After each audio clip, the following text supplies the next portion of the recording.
Friends, आज मैं आपको पार्ट 10 पढ़ाऊंगी। अव्यय अविकारी शब्द, हिंदी ग्रामर है ये।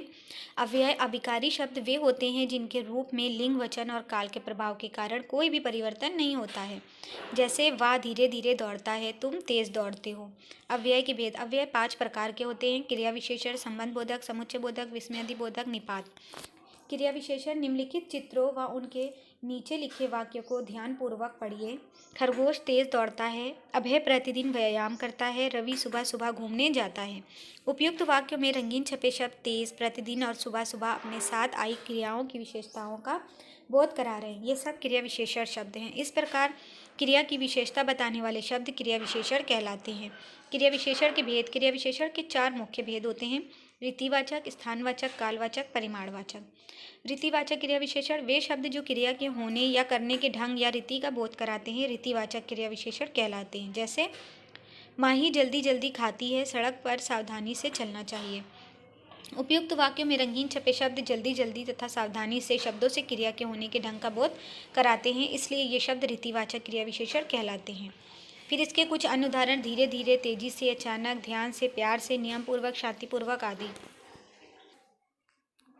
फिर आता है स्थानवाचक क्रिया विशेषण। वे शब्द जो क्रिया के होने के स्थान का बोध कराते हैं, स्थानवाचक क्रिया विशेषण कहलाते हैं।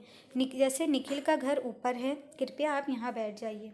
उपयुक्त वाक्यों में रंगीन छपे शब्द ऊपर तथा यहाँ शब्द क्रिया के होने के स्थान का बोध कराते हैं, इसलिए ये शब्द स्थानवाचक क्रिया विशेषण हैं। कुछ अन्य उदाहरण भी दिए गए हैं। फिर कालवाचक क्रिया विशेषण वे शब्द जो क्रिया के होने अथवा किए जाने के समय का बोध कराते हैं, कालवाचक क्रिया विशेषण कहलाते हैं। जैसे कल सुनैना आई थी, आप तुरंत चले जाइए। तो इसमें जो कल और तुरंत है ये क्रिया विशेषण है, क्रिया के काल का बोध करा रहे हैं। फिर है परिमाणवाचक क्रिया विशेषण।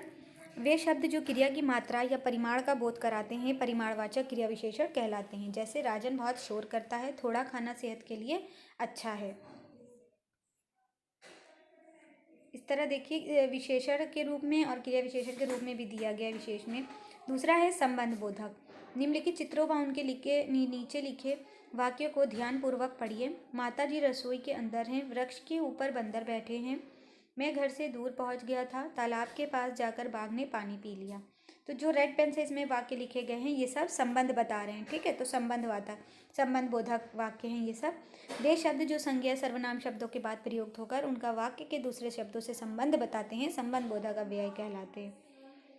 इसके देखिए, इसके भी अर्थ के आधार पर संबंध बोधक भी कई प्रकार के होते हैं: कालवाचक, स्थानवाचक, तुलनावाचक, दिशावाचक, विषयवाचक, कारणवाचक, विरोधवाचक, उद्देश्यवाचक। फिर आता है समुच्चय बोधक। निम्नलिखित चित्रों व उनके नीचे लिखे वाक्यों को ध्यानपूर्वक पढ़िए। आदि और रवि मित्र हैं, यदि परिश्रम करोगे तो अवश्य सफल होगे। होगे। उपयुक्त वाक्य में जो रंगीन से शब्द हैं वो समुच्चय बोधक है, मतलब ये दो शब्दों को जोड़ रहे हैं। वे शब्द जो पदबंधों और उपवाक्यों को जोड़ने का कार्य करते हैं, समुच्चय बोधक अव्यय कहलाते हैं। समुच्चय बोधक अव्यय के 2 भेद होते हैं: समानाधिकरण समुच्चय बोधक और वैधि समुच्चय बोधक। तो समुच्चय बोधक जो समानाधिकरण होते हैं उसमें देखिए वे शब्द जो समान स्थिति वाले स्वतंत्र पदों, उपवाक्यों या वाक्यों को समानता के आधार पर एक दूसरे से जोड़ते हैं, समानाधिकरण समुच्चय बोधक कहलाते हैं। जैसे मेरी तबीयत ठीक नहीं है इसलिए मैं तुम्हारे साथ घूमने नहीं जा सकता, 2 वाक्यांश हैं। फिर मैं दाल, रोटी और सब्जी खाता हूँ तथा थोड़ी देर बाद पानी पीता हूँ, ये भी 2 वाक्यांश हैं। अब 2 पद होगा: राम ने या सचिन ने मेरी पुस्तक चुराई। 2 पद हैं, अलग अलग है, राम अलग है और सचिन अलग है, ये 2 पद है। इसलिए और इस उपयुक्त वाक्य में इसलिए, और तथा या समान पदों व उपवाक्यों को जोड़ने का काम कर रहे हैं, ठीक है। फिर वैधिकरण वे शब्द जो किसी एक वाक्य के एक या अधिक आश्रित उपवाक्यों को जोड़ते हैं, वैधिकरण समुच्चय बोधक कहलाते हैं। जैसे आप मच्छरदानी लगाकर सोया करें ताकि मलेरिया से बच सकें, प्रधान उपवाक्य है। फिर आश्रित उपवाक्य है। फिर दूसरा, वह इतना कमज़ोर है कि चल फिर नहीं सकता। इस प्रकार इसमें 2 प्रकार के वाक्य, ताकि, की, क्योंकि शब्द 2 ऐसे उपवाक्यों को जोड़ने का काम करते हैं जिनमें एक प्रधान और दूसरा आश्रित उपवाक्य होता है।